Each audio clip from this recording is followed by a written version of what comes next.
3 number अलंकार है उपमा अलंकार। उपमा का मतलब किसी से समानता बताई जाए, किसी चीज की किसी को उपमा दी जाए, वहां पर उपमा अलंकार होता है।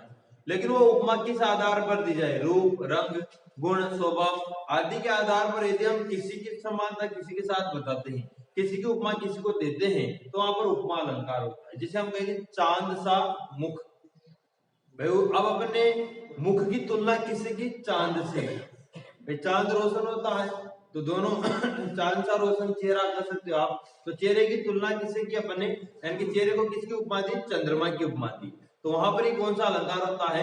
उपमा। अब यहाँ पर रंग के आधार पर हमने उपमा दी, कहीं पर सुंदरता के आधार पर, कहीं गुणों के आधार पर उपमा दी जाती है, कहीं स्वभाव के आधार पर उपमा दी जाती है। तो ऐसी जगहों पर कौन सा अलंकार होता है? उपमा अलंकार होता है। देखिए इसकी परिभाषा बहुत सिंपल है कि जहां ये शब्द याद रखने आपको, रूप, रंग, गुण, स्वभाव। जहां रूप, रंग, गुण, स्वभाव, जहां रूप, रंग, गुण, स्वभाव की, जहां रूप, रंग, गुण, स्वभाव आदि की समानता के आधार पर, आदि की समानता के आधार पर दो वस्तुओं में तुलना की जाए, जहां रूप, रंग, गुण, स्वभाव आदि की समानता के आधार पर दो वस्तुओं में क्या की जाए? आपस में तुलना की जाए। तुलना शब्द ध्यान रखना, आपस में तुलना की जाए किस आधार पर? रंग, रूप, रंग, गुण, स्वभाव आदि के आधार पर। तो वहां कौन सा अलंकार होता है? उपमा अलंकार होता है। तो अपन गुण के आधार पर जैसे चांद सा सुंदर, या चांद सा चेहरा, या चांद सा मुख, अपन चंद्रमुखी ऐसे कहते रहते हैं ना, मृग नयनी, तो मृग के नैनों के समान नयन वाली नायिका, तो आपस में तुलना करते हैं रूप के आधार पर, आदि के आधार। तो वहां पर कौन सा अलंकार होता है? उपमा अलंकार होता है। उपमा अलंकार युक्त काव्य पंक्तियों में कुछ शब्द होते हैं जिनसे हम पहचान सकते हैं, लेकिन अब देखो कंपटीशन की दृष्टि से ये ट्रेंड एक तरह से बहुत ही कम काम आता है। 50% तक तो अगर मान लो वो अलंकारों से सीधा प्रश्न पूछता है तो इन चीजों से आपका आंसर निकल जाए, 50% 60% तक इनसे निकल जाएगा आंसर। लेकिन मान लो थोड़ा डीपली देता है तो ये भी गायब कर सकता है वो। ये जो पहचान के शब्द है ना, ये आते हैं बीच में, तुलना के आधार पर ये आते हैं। चांद सा रोशन चेहरा, हाँ, मुख, या मृग से नयन, तो ये सास ऐसी सदृश सरिस समान, लो जो जिमी जैसे समान, ये आदि वाचक बीच में वाचक शब्द का काम करते हैं, यानी कि समानता बताने के लिए काम में। जिस चांद सा रोशन चेहरा कहते हैं तो बीच में सा आया नहीं है, आया कि नहीं आया सा? तो ये शब्द क्या है? ये समान आदिवाचक शब्दों का प्रयोग किया जाता है कि उपमा अलंकार युक्त काव्य पंक्तियों में सा, से, सी, सम, सरिस, सदृश, लो, ज्यो, जिमी जैसे समान आदिवाचक शब्दों का प्रयोग किया जाता है। ये तो मान के चलिए आप 70-80% या 90% तक जहां पर भी आपको ये मिलेंगे ना, वहां पर उपमा अलंकार होगा। लेकिन कंपटीशन की तैयारी कर रहे हैं तो वहां पर थोड़ा हमें अलर्ट रहना पड़ेगा, क्योंकि जहां पर प्रलोभन होता है नुकसान वही होता है। जहां प्रलोभन होता है वही नुकसान होता है, वो लालच देता है। भाई दृश्य से सब देख के बच्चा उपमा अलंकार लगा देगा, लेकिन हमें उसका अर्थ समझना पड़ेगा एक बार। भाई उसमें तुलना की जा रही है कि नहीं की जा रही है, देखना है आपको क्यों। फिर आपको कौन सा अलंकार लगा देना है? उपमा अलंकार। मान लो फिर आ ही नहीं रहा कुछ भी समझ में, तो दिख रहे तो लगा देगा फिर, क्या टेंशन। भाई अगर मान लो आपको अर्थ समझ में नहीं आ रहा, तो अगर ऐसे वाचक शब्द लग रहे हैं वहां पर, तो फिर आप उपमा अलंकार लगा देना। भाई ना ना मामा सुखाने मामा छोपू वाली बात। तो ये इसकी परिभाषा हो गई, और ये इसकी पहचान के शब्द सासे सिन सम सरिस दृश लो जो जिमी जैसे समानी, तो आपको रट लेने हैं। अब इसके जो 4 अंग हैं उनकी बात करते हैं हम। उपमा अलंकार परिभाषा की बात में आप देखो, उपमा अलंकार के 4 अंग होते हैं। कितने अंग होते हैं? 4 अंग। ये आपको अच्छे से रट लेने हैं भाई। उपमा अलंकार के 4 अंग होते हैं: प्रस्तुत, अप्रस्तुत, वाचक शब्द और साधारण धर्म। प्रस्तुत को ही उपमेय कहेंगे, अप्रस्तुत को उपमान कहेंगे, वाचक शब्द जो सासे सी सम सदृश लो जो जिमी जैसे समान, ये जो बीच में जोड़ने का काम करते हैं, वो वाचक शब्द होते हैं। साधारण धर्म होता है तुलना का आधार। किस आधार पर आप तुलना कर रहे हो? गुण के आधार पर, रूप के आधार पर, रंग के आधार पर, स्वभाव के आधार पर। हम जिस आधार पर तुलना करेंगे वो क्या कहलाएगा? साधारण धर्म। बीच में जो पहचान के जो चिन्ह होते हैं सा से सी सम, ये आएंगे वाचक शब्द। जो प्रस्तुत होगा वो उपमेय होगा। प्रस्तुत का मतलब जैसे चांद सा रोशन चेहरा, तो चेहरा तो हमारे सामने है, लेकिन चंद्रमा हमारे जेब में थोड़ी बैठा है, यानी कि जो आपके सामने जो मौजूद चीजें हो वो सब प्रस्तुत में आएगी, उपमेय में आएगी। यानी कि जिसकी तुलना की जाए वो तो उपमेय, और जिससे तुलना की जाए वो उपमान, यानी कि वो अप्रस्तुत है। तो यहाँ देखिए आप इन चीजों को कि उपमा अलंकार के 4 अंग होते हैं। पहला है प्रस्तुत या उपमेय। प्रस्तुत को ही उपमेय कहते हैं कि जिसकी तुलना की जाती है उसे क्या कहते हैं, उपमेय कहते हैं या प्रस्तुत है ना। और अप्रस्तुत या उपमान, जिससे तुलना की जाती है उसे कहते हैं उपमान। तो दो चीजें याद रखो, आपको दो शब्द याद रखने हैं, जिसकी तुलना की जाती है वो तो उपमेय, और जिससे तुलना की जाती है वो उपमान। बताओ, जिसकी तुलना की जाती है, जिसकी तुलना की जाती है उपमेय, और जिससे से लगते चले जाओ आप उपमान में, जिससे तुलना करते हैं वो होता है उपमान। क्लियर? बीच में जो शब्द जोड़ने का काम करते हैं वही सा से सी सम सरी सदृश जैसे लो जो जिमी जैसे समान, वो क्या है, वाचक शब्द। यानी कि जिन शब्दों के द्वारा समानता बताई जाती है उनसे तो बताए चांद सा तेरा, तो सा आ गया ना, उन्हीं से तो बताते हैं कि जिन शब्दों के द्वारा समानता बताई जाती है वो कहलाते हैं वाचक शब्द। और लास्ट चौथा अंग है इसका साधारण धर्म। साधारण ही होता है, क्या होता है, तुलना का आधार, कि किस आधार पर तुलना कर रहे हो, रूप के आधार पर कर रहे हो, रंग के आधार पर कर रहे हो, गुणों के आधार पर कर रहे हो, या उसके स्वभाव के आधार पर। तो जिस आधार पर हम तुलना करेंगे तो तुलना का आधार बताने वाला जो शब्द आएगा ना उसमें कविता में या काव्य पंक्ति में, वो क्या कहलाएगा, हमने साधारण धर्म कहलाएगा। अब इसमें ये चारों चीजें हैं, इसमें उपमेय भी है, उपमान भी है, वाचक शब्द भी है और साधारण धर्म भी है। अब हमें वो देखने कहां पर है, समझना इसको ध्यान से। अगर ये समझ लिया तो बाकी उदाहरण समझ में आ जाएंगे। पीपर पात सरिस मन डोला, कि पीपल के पत्ते के समान मन डोला। ठीक है, अब इसमें अपने को उपमान और उपमेय देखना है सबसे पहले तो यहां देखो आप, पीपल के पत्ते के समान मन डोला, तो यहां पर किसकी, जिसकी तुलना की जाए, अपन यहां किसकी तुलना कर रहे हैं, मन की, मन की कर रहे हैं। किसकी तुलना कर रहे हैं, मन की। तो ये तो क्या हो गया, उपमेय। उपमेय। और किससे तुलना कर रहे हैं, पीपल के पत्ते से। किससे कर रहे हैं, पीपल के पत्ते। तो पीपल का पत्ता हो गया अपना उपमान। उपमान को मैं अगर अप्रस्तुत कर दूं तो कोई दिक्कत नहीं है, अप्रस्तुत। और उपमेय को अगर मैं प्रस्तुत कर दूं तो कोई दिक्कत नहीं है। पीपल के पत्ते के समान मन डोला, आ रहा है समझ में? तो आप किसकी तुलना कर रहे हैं, मन की तुलना कर रहे हैं। मन किसके समान डोलता है, पीपल के पत्ते के समान।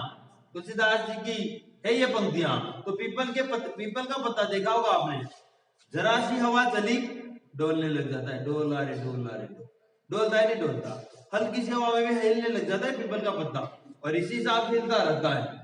तो मन भी वैसा ही होता है कि पीपल के पत्ते के समान वो भी डोलने लगता है, कभी इधर कभी इधर कभी इधर, अलग अलग चीजें ख्याल आते रहते हैं मन में। तुलसीदास जी ने कहा था कि पीपल के पत्ते के समान मन डोला।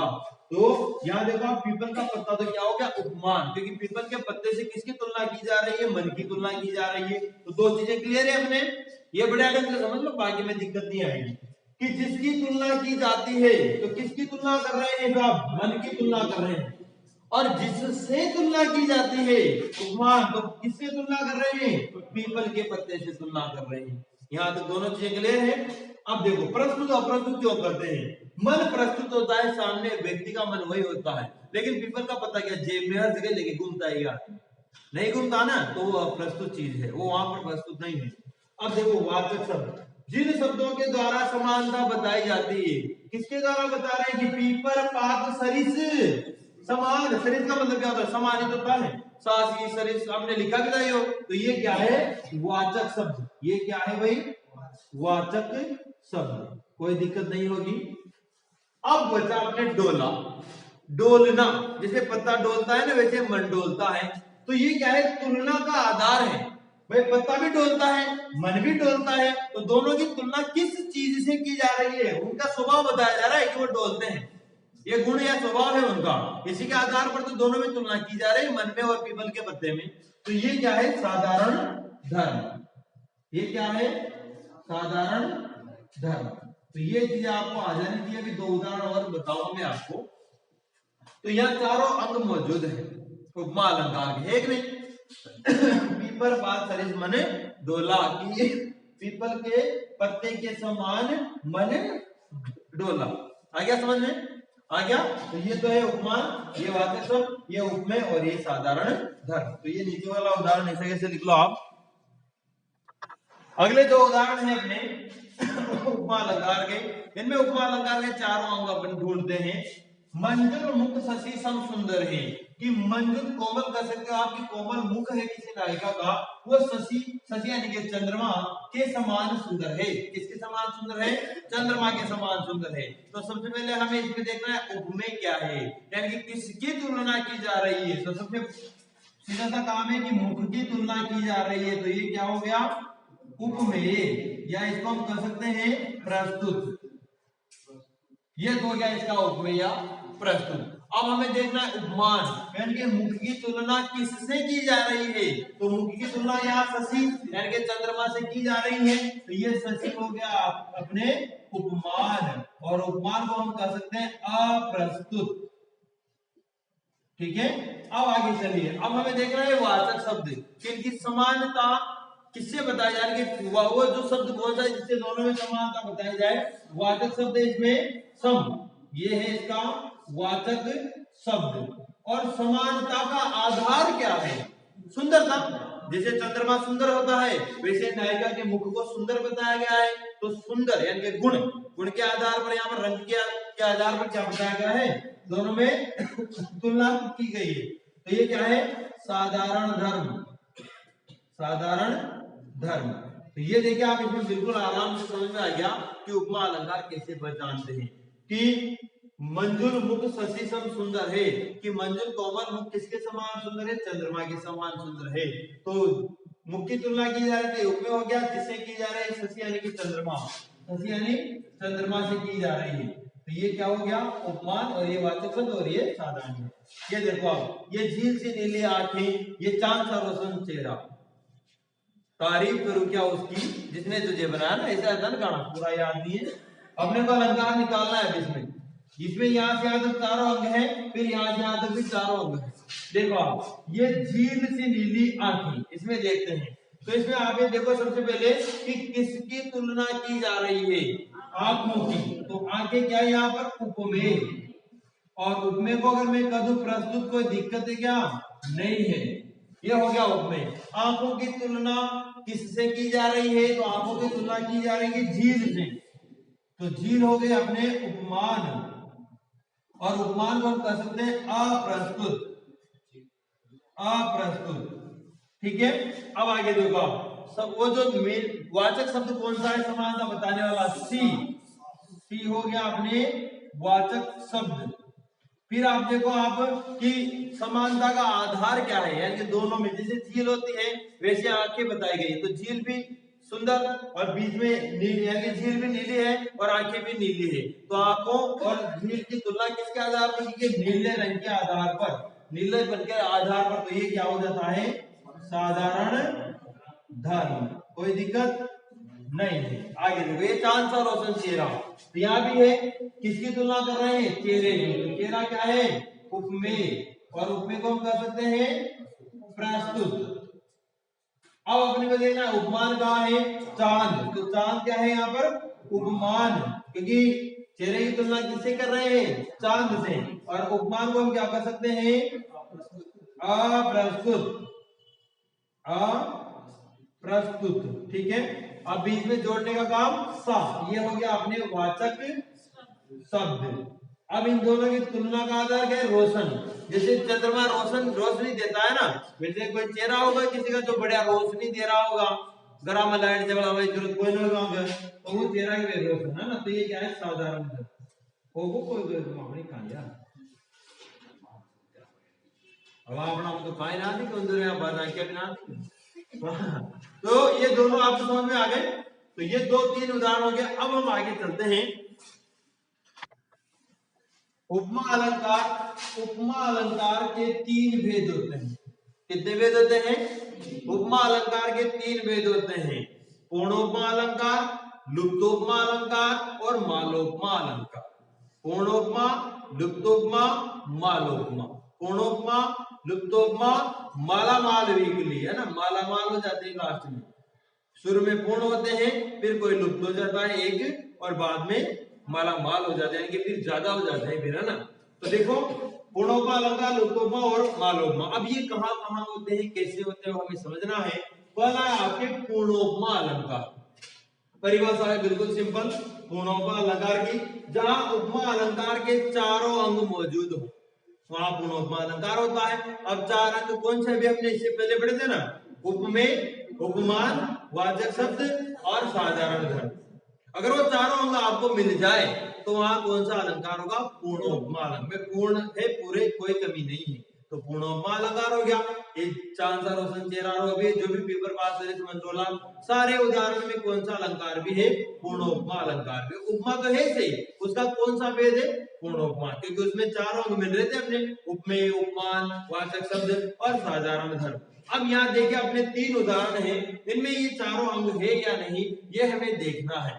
पहला उदाहरण है सुनी सुर सरी सम पावन वाणी, कि सुनी यानी कि सुनी, सुनी यानी कि सुनी होगा, सुर सरी यानी कि गंगा के समान पवित्र वाणी, कि गंगा के समान पवित्र वाणी सुनी। तो अब यहाँ देखिए सबसे पहले ढूंढो आपकी उपमेय, यानी कि जिसकी तुलना की जा रही है वो चीज है या नहीं, किसकी तुलना की जा रही है, वाणी की तुलना की जा रही है। तो अपने को क्या मिला, सबसे पहले उपमेय, ठीक है। उपमेय को क्या करते हैं, प्रस्तुत करते हैं, तो यहाँ तो कोई दिक्कत है नहीं। अब आगे तो अब उपमान ढूंढ रहा है कि वाणी यानी कि वाणी यानी वाणी, वाणी की तुलना किससे कर रहे हैं हम, सुरसरी से।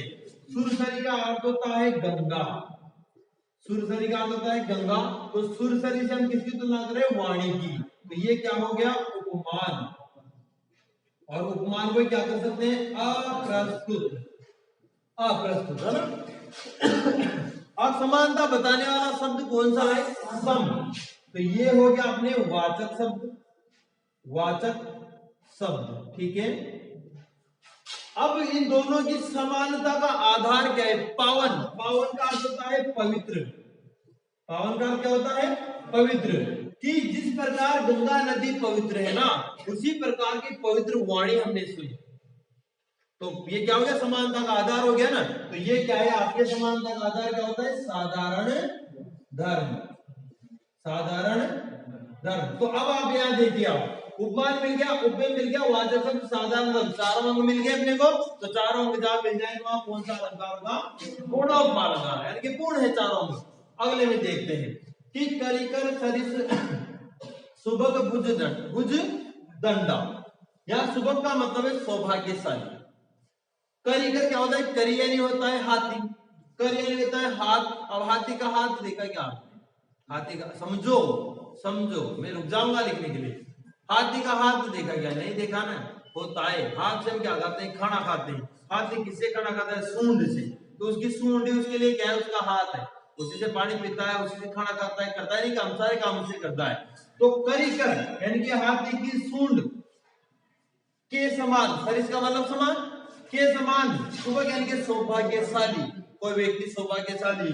भुज दंडा, उसकी भुजाएं, कोहनी से कंधे के बीच की जो ये होती है ना, बाइसेप ट्राइसेप, है ना, तो ये बॉडी है ना, ये भुज दंडा, कि कोई सौभाग्यशाली व्यक्ति है जिसकी भुजाएं, ये भुजाएं कैसी है, हाथी की सूंड के समान, बढ़िया बढ़िया ढंग से मोटी मोटी, है ना। समझ गए होंगे अब आप कि किसकी तुलना किससे कर रहे हैं, तो किसकी तुलना कर रहे हैं, भुज दंडा की, यानी कि भुजाओं की तुलना कर रहे हैं, तो ये क्या हो गया, उपमेय। और उपमेय को हम क्या करते हैं, प्रस्तुत, ये प्रस्तुत और उपमेय, ठीक। अब किससे तुलना कर रहे हैं, करिकर से, हाथी की सूंड से, क्या लिख सकते हैं हम, हाथी की सूंड, ये लो, और ये तो भुजाएं से अपनी, भुजाएं कर सकते हो आप, कोहनी से यहाँ कंधे तक की बीच की है ना, बाइसेप, ध्यान रख दिया, आगे तो हो ही जाता है। आगे देखो, सरिस का मतलब क्या होता है, समान, तो ये क्या हो गया, वाचक शब्द, वाचक शब्द हो गया। और ये क्या है, उपमान, इससे जो तुलना कर रहे हैं, जिसकी तुलना की जाए उपमेय और जिससे तुलना की जाए उपमान।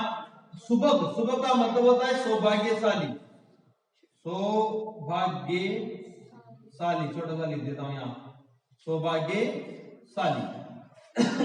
तो ये तुलना का आधार है, जिसे हाथी सौभाग्यशाली है ना, उसको सूंड मिली है बढ़िया, उसी प्रकार किसी को भुजाएं मिली है बढ़िया, तो दोनों की सौभाग्यशाली है ना, तो ये तुलना का क्या हो गया, आधार हो गया। तो ये क्या है, साधारण धर्म।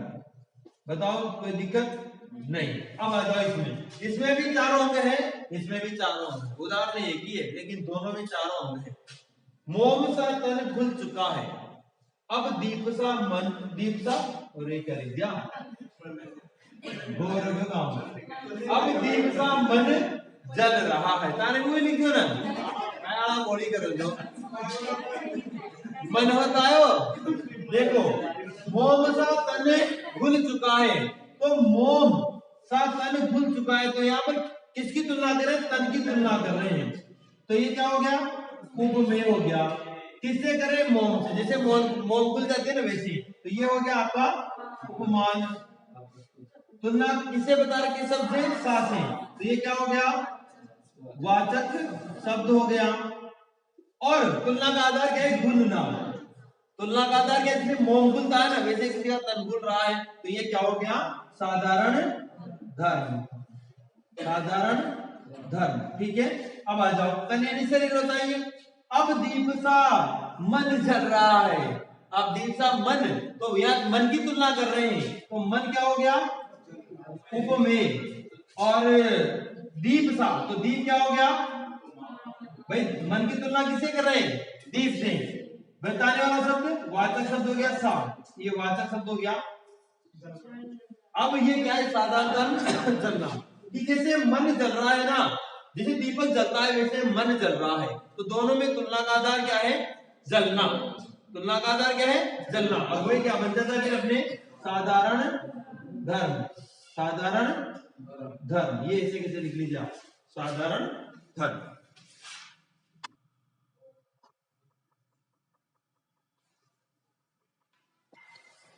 दूसरा भेद है उपमा अलंकार का, लुप्त उपमा अलंकार। लुप्त प्लस उपमा, यानी कि उपमा अलंकार के जो चार अंग हैं उनमें से कोई अंग लुप्त हो जाए तो वहां लुप्त उपमा अलंकार होता है। परिभाषा देखो कि जहां उपमा अलंकार के चारों अंगों में से किसी एक या एक से अधिक अंगों का लोप हो, वहां लुप्त उपमा अलंकार होता है। अब इसमें देखना है हमें उदाहरण में कि कौन सा अंग लुप्त है। भाई उपमा में चार अंग होते हैं ना, उपमेय, उपमान, वाचक शब्द और साधारण धर्म। तो हमें देखना है यहाँ सबसे पहले उपमेय ढूंढेंगे अपन। उपमेय किसे कहते हैं, जिसकी तुलना की जा रही है। तो मुख कमल जैसा, तो मुख की तुलना की जा रही है बिल्कुल, तो ये क्या है, उपमेय। किससे तुलना कर रहे हैं, कमल से, तो कमल क्या हो गया, उपमान। और शब्द क्या है जो तुलना बता रहा है, जैसा, तो ये क्या है, वाचक, वाचक शब्द हो गया।